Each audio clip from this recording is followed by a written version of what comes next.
The King Killer Star is a reddish comet, which on occasion is visible in the skies of Toril. The name stems from an event when the gold dragon, King Orcritrian, succumbed to the Draco rage upon sighting the red comet. Orcritrian, in a frenzy, turned on his loyal subjects, who were compelled to defend themselves by ultimately ending his life. In his dying moments, the dragon uttered, "The red star murdered me." At the conclusion of the time of dragons, high mages of the fair folk crafted the Draco Rage mythol, a magical phenomenon that now spans across Faerun. This powerful enchantment links a mythol with the King Killer Star.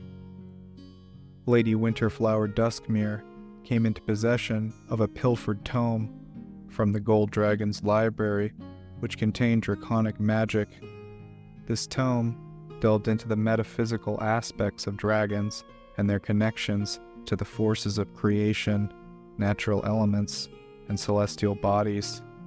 It is implied that this copied tome provided vital insight into the elves rebelling against draconic rule, precipitating the initial appearance of the comet.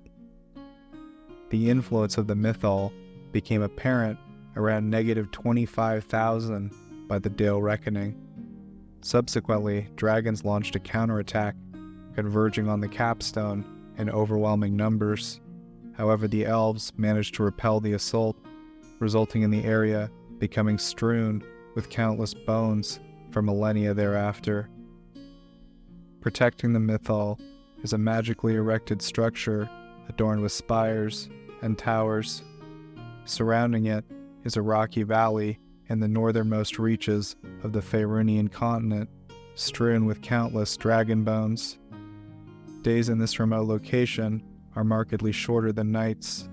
The terrain is patrolled by at least one ghost dragon, and mysterious occurrences born of magic and death dot the landscape.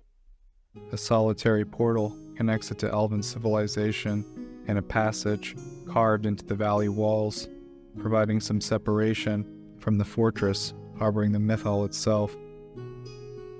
Dragon rages occur in various cycles, ranging from every few decades to every few centuries. It coincides with the appearance of the King Killer Star and can persist for several 10 days. The severity of each dragon rage is believed to be influenced by the precise alignment of the King Killer Star in the skies above Toril. Occasionally, rages manifest as localized, less intense phenomena, depending on the astrological alignment of the star. In such cases, they are referred to as flights of dragons. During a rage, pressure mounts within the mind of every dragon, gradually diminishing their capacity for sound judgment. They may resist it initially, but the pressure steadily increases day by day until even the mightiest of dragons succumb. Once the damage sets in, there is no immediate remedy until the rage subsides or the dragon manages to escape the affected area. Dragons also experience heightened agitation, a lack of inhibition, and diminished regard for morality and ethics. Those whose nature is closely tied to such concepts may endure the effects better, but even their willpower can eventually be overwhelmed. Their cognitive impairment is severe enough, they may become increasingly hostile toward all non-dragons. Despite the mental toll, dragons do gain strength during the rage, but they lose the ability to cast spells while under its influence. In fact, they are constantly at risk of succumbing to fury if they sustain any damage. During these tumultuous times, dragons are drawn to one another, driven by a shared desire for destruction instilled by the spell. They form dragon flights, gathering in groups of dozens, including dragon-blooded creatures, to unleash havoc upon whatever they encounter. Effective countermeasures against the rage were scarce. A dragon desperate to evade it could enter a state of slumber, slowing the progression of the rage by a factor of 10. Transforming into another creature through magic lessens the effect by around 5 times. The spell, Abate Draco Rage, can temporarily quell the rage for just under a 10-day, possibly longer, and partially reverse its effects. However, most other spells, including powerful ones like Wish, can only mitigate the damage, and even then, only for a day. Even an anti-magic field merely halted the accumulation of damage rather than facilitating its reversal. Few spells, such as Kingkiller's Shield, have the capacity to fully halt the rage. Only truly drastic measures have proven successful, such as infusing the affected dragon with far realm energy, thereby transforming it into an aberration or subjecting it to undeath. Eorn-Desar was a topaz dragon with a singular focus on avoiding the fate of the rage. For this purpose, he founded his own kingdom in the Heartlands, formed from the primitive human populations who settled the area of the Dragon Coast. It is unclear how specifically he sought to use this kingdom to overcome this high elven magical curse.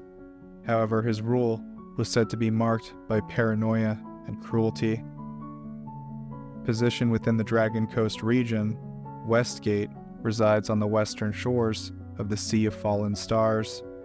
Renowned as the gateway to the west, it stands as the primary port city along the inner sea, strategically positioned to facilitate significant maritime activities. Its adjacency to the expansive Sea of Fallen Stars, a key water body in Faerun, grants it connectivity to diverse locales and urban centers, rendering it a vibrant center for trade and economic transactions. Eorn-Desar reigned for an unknown period of time until a wizard named Saldranar of the Seven Spells from the Empire of Netheril came and claimed the kingdom of Westgate for himself upon slaying the dragon.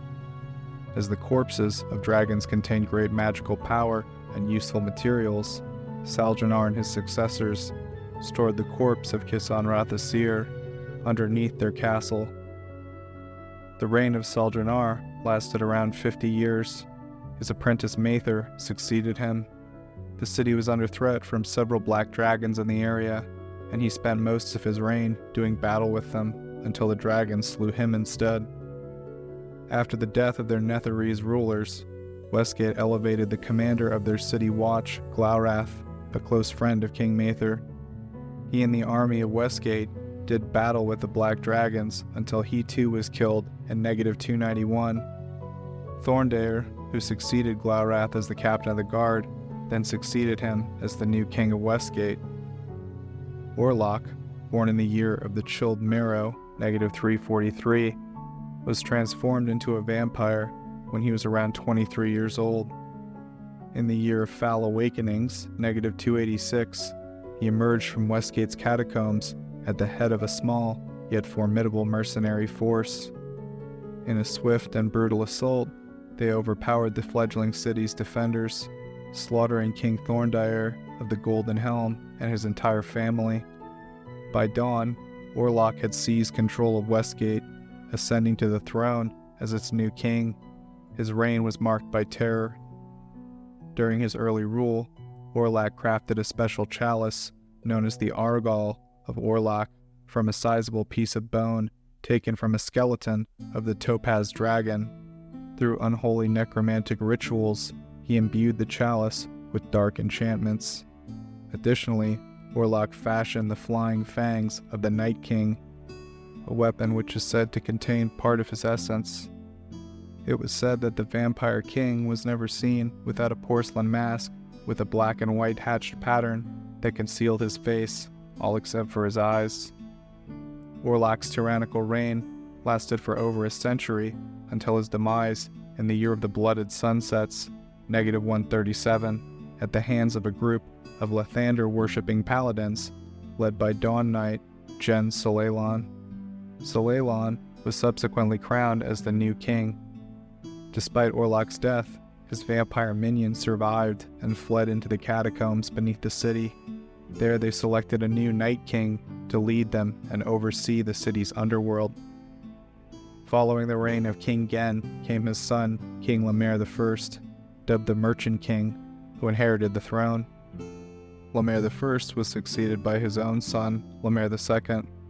After him, his wife Larida served as regent until their son, Rindarth I, was of age. Rindarth, known as the Boy King, came to power after his regency. Tragically, his son and heir, Crown Prince Rindarth II, met an untimely demise at the hands of a doppelganger before assuming the throne. This event led to the deceptive reign of the impostor known as King Rindarth II, referred to as the Mask King. The Mullan dynasty held dominion over the city-state of Westgate from the year of the Masquerade, -27, until the year of Clinging Death, 75. Their ascension to power commenced when Ashtuksu I overthrew the doppelganger, masquerading as Rindarth, establishing himself as the ruler. Named for their Mullan ancestry, the dynasty's authority was characterized by the king's declaration of Westgate's independence following his seizure of the throne. Upon his reign's conclusion, it was usurped by his cousin, King Thun, earning him the epithet the Usurper. However, the dynasty's lineage was later restored when Ashtuksu's son and heir, Ashtuksu II, reclaimed the throne, governing until the year of Clinging Death. Following their rule, power transitioned to their seneschal, Khergard Twinblade, until the year 75. The Chrome dynasty held sway over the city-state of Westgate from 75 to 429. Their reign began when Hygarth Chrome assumed the throne following the death of King Khergard Twinblade, who perished without leaving an heir. Notably, there was an interim period in which a Chrome ruler abdicated the throne in 137, ushering in the era of the Chromarchs. King Hygarth, known as the Pious, ruled from 75 to 95. As a priest of Ilmater, he ascended to power after aiding Westgate during a devastating plague. He was succeeded by his son, King Sorrenta, who reigned from 95 to 135. Following Sorrenta's rule, King Dalius, also known as the Errant King, briefly held the throne from 135 to 137. However, he abandoned his kingship after ruling for only 2 years. Subsequently, for around a century, Westgate was governed by representatives of the Chrome family, known as the Chromarchs, following the disappearance of King Dalius. The Chromarch title denoted the elected mayors and lords of Westgate, chosen by a council comprising influential wealthy merchant families and aristocrats within the city. The Chromarch assumed high office through quadrennial elections. In 257, during the year of the Speaking Mountain, pirates hailing from the Pirate Isles launched an invasion of Westgate, initiating a 2-century rule by the Pirate Kings.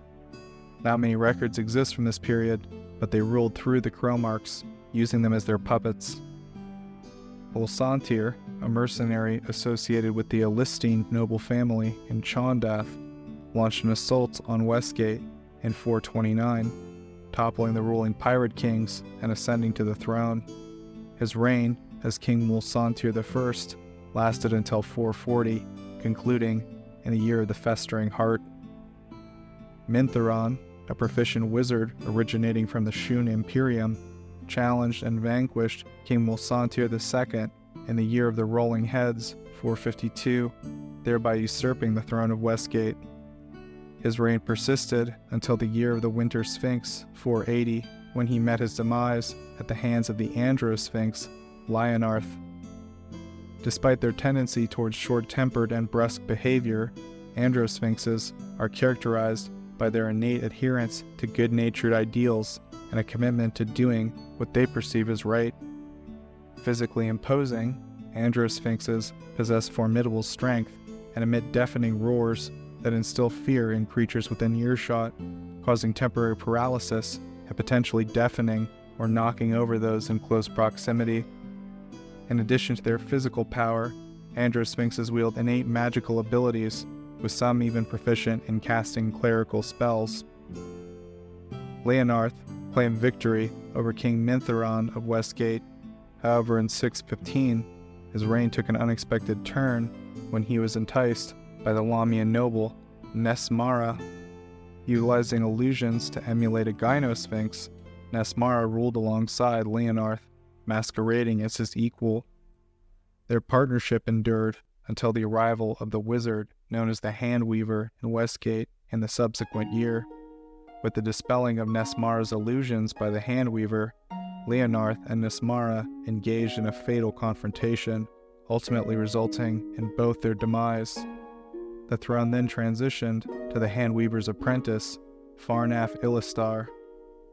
The Ilastar dynasty held dominion over the city of Westgate from the year of the Ensorcelled Kings, 616, to the year of the Red Rain, 927. Of note in this long dynasty are King Thartri I, who was killed and usurped by Iaktu Svim, the son of the god of tyranny, Bane.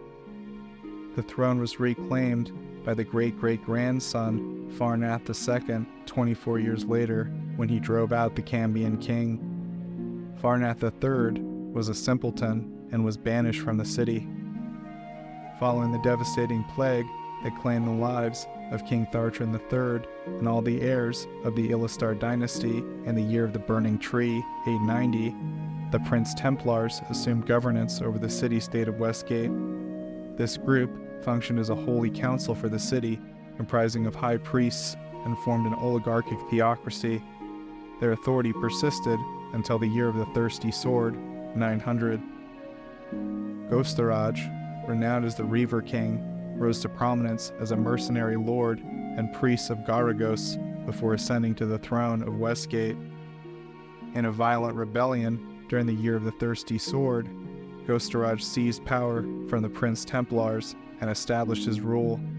His reign endured until his demise in the year of the Red Rain, 927. Altarl, an influential merchant, was selected by his peers to rule and served as the first king of the Campian dynasty, which ruled Westgate until 1018. The Eorn-Desar dynasty governed the city-state of Westgate from the year of the Draco Rage, 1018, to the year of the Cockatrice, 1248. The dynasty's inception occurred when Sauron Eorn ascended to the throne of Westgate following the demise of King Tarnhart Campion II, who passed away without leaving an heir. Sarvan Eorn's elevation to kingship was met with great acclaim from the city's inhabitants, marking the beginning of the Eorn-Londistar dynasty's rule.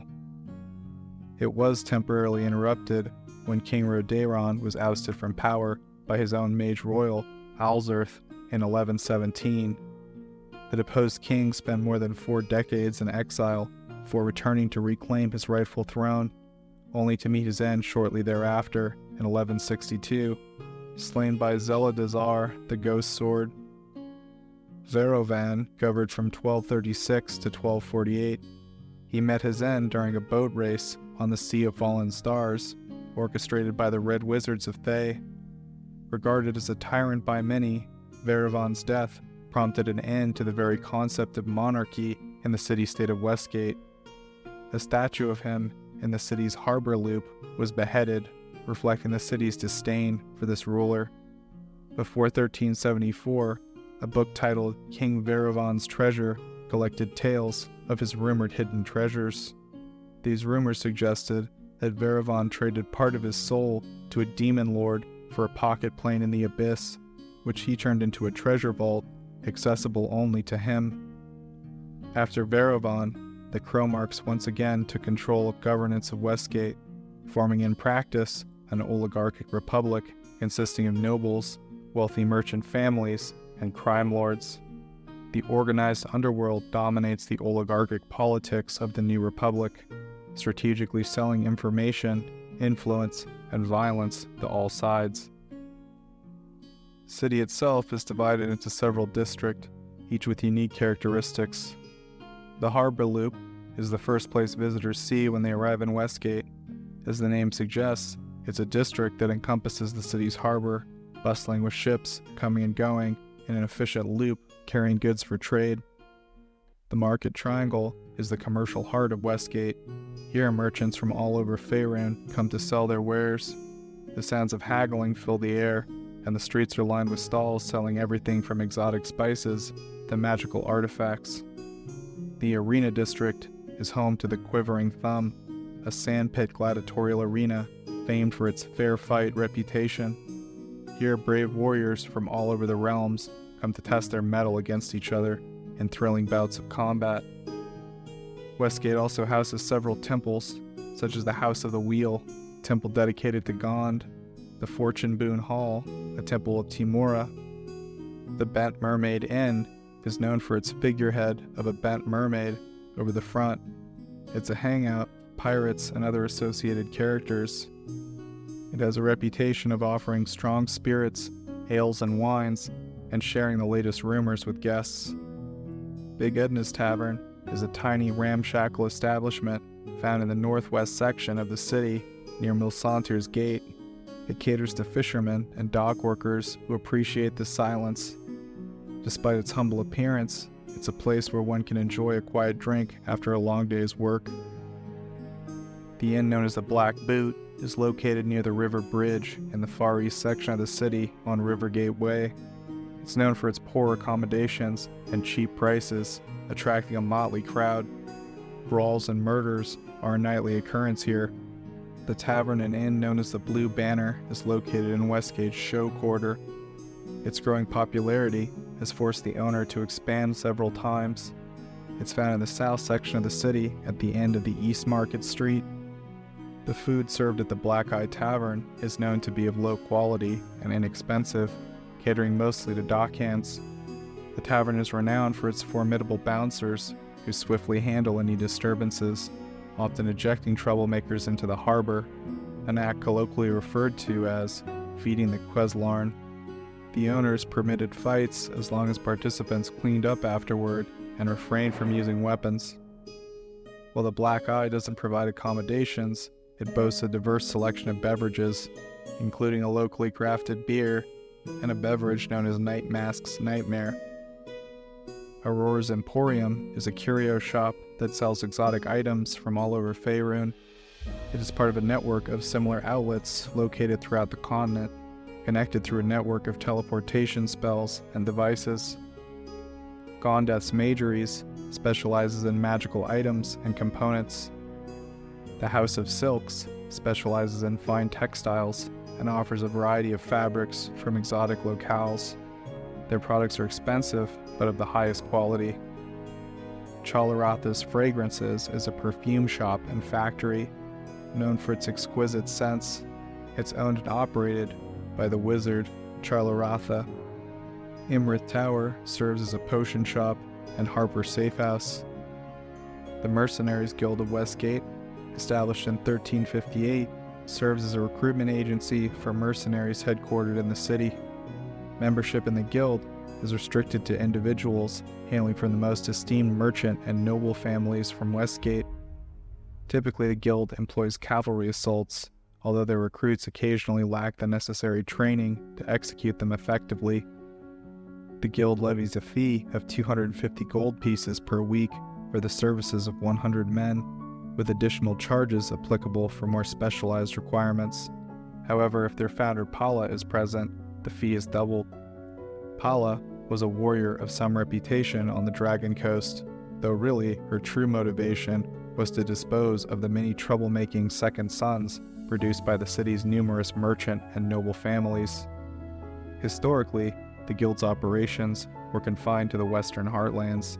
They successfully engaged pirates in the Sea of Fallen Stars, battled orcs in the Holak Forest, and collaborated with the Dale folk in combat against Lashan Amercer.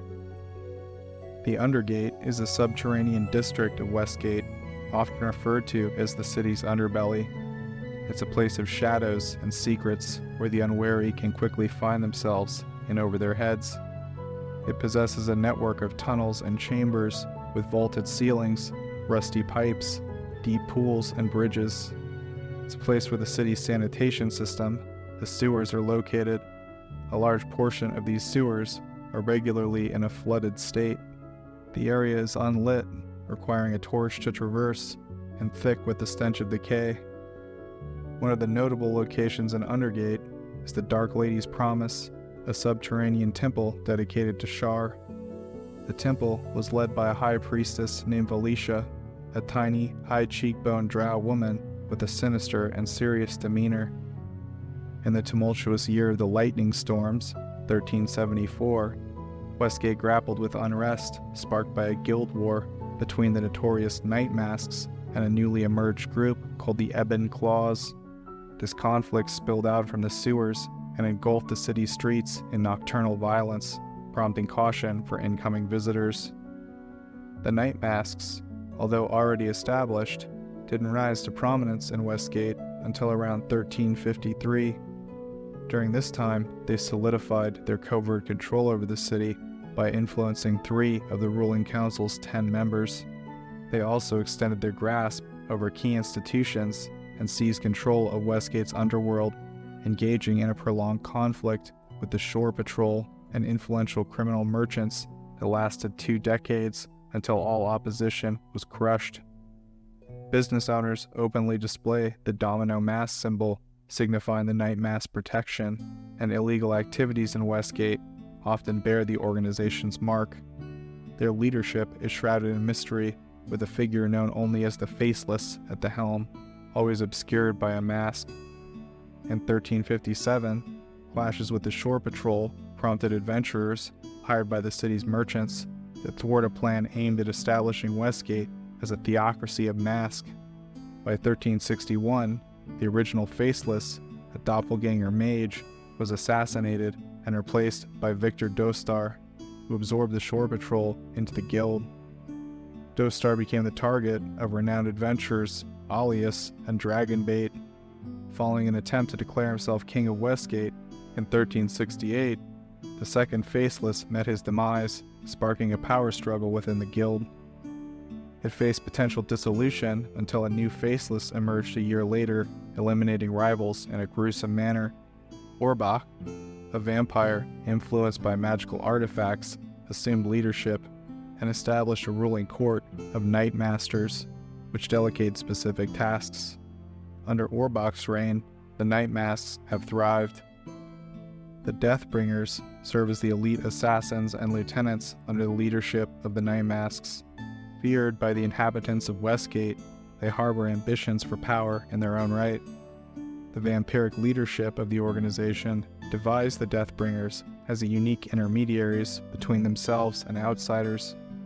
Drawing upon the potency of their blood, the Faceless and his Night Masters selected exceptional members of the Night Masks to undergo a transformative process, rendering them neither fully mortal nor entirely undead.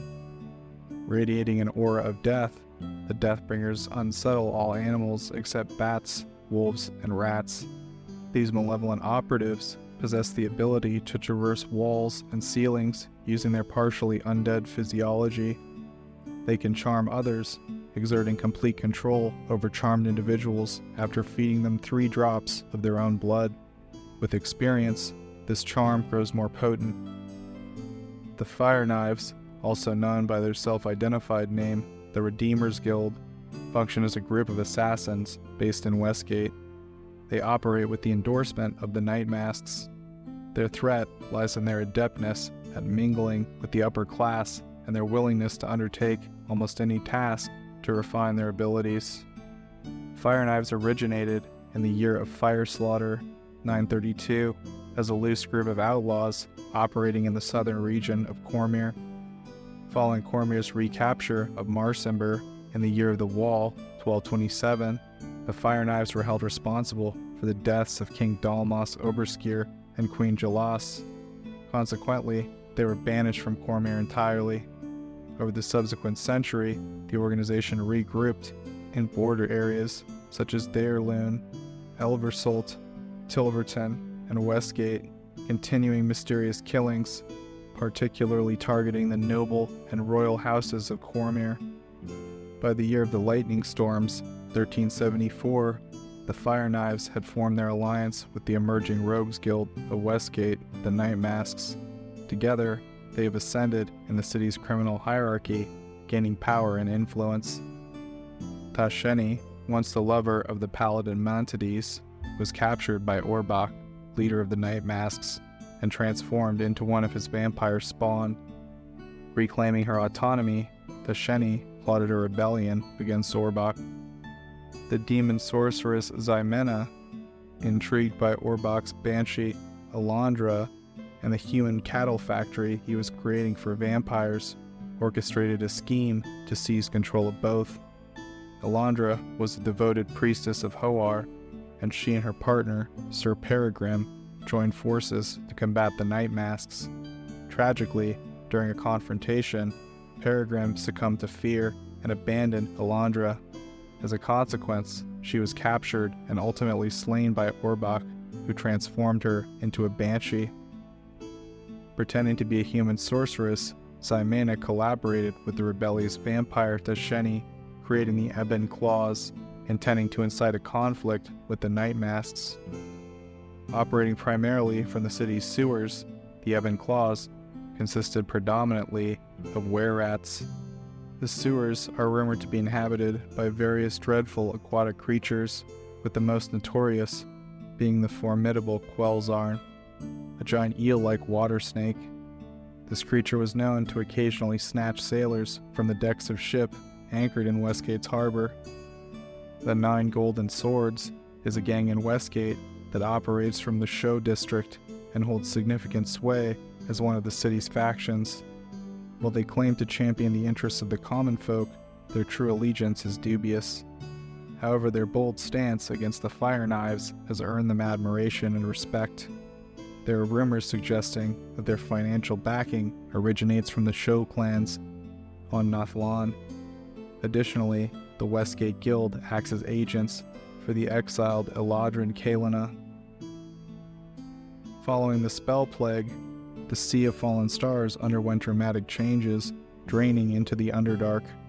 The receding water levels caused the shoreline to retract, leaving Westgate's harbor temporarily dry. Subsequently, the docks were reconstructed along the altered shoreline, establishing the new dock area known as Tide Town. Despite the rise of the Abolithic sovereignty, Westgate has remained unscathed by Aboleth attacks, distinguishing it as the sole port on the Sea of the Fallen Stars to evade such assaults. Speculation has arisen regarding possible clandestine agreements ensuring the city's safety, and indeed, Westgate does appear to enjoy a degree of special protection. During the Second Sundering, the Sea of Fallen Stars experienced a significant flooding due to the Great Rain, resulting in frequent inundations in Westgate. These tidal floods caused structural collapse, unveiling previously concealed entrances to dungeons constructed beneath Tide Town. As of the year of the Ageless One, 1479, Westgate stands as one of the last independent cities along the Dragon Coast, avoiding occupation by both Cormyr and Sembia. To safeguard its autonomy, Westgate strategically manipulates both powers and aids in rebellions to counter their expansionist ambitions. Subsequently, in the year of the Rune Lord's Triumphate, 1487, after the downfall of the Shadowvar-influenced Sembians, Cormyr has emerged as the principal adversary of Westgate.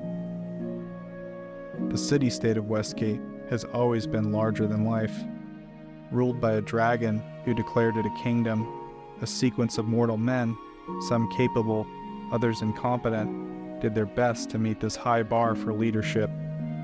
Early encounters with the dark forces of vampirism and the vices of piracy set it on a path toward gaining a singular reputation for vice and criminality on a continent where such practices are not particularly uncommon. This has, in its own twisted and violent way, propelled the city forward and allowed the so-called kingdom to live up to its mighty reputation. However, the gateway to the west must remain ever vigilant. As in the underworld, fortunes shift quickly in the Forgotten Realms.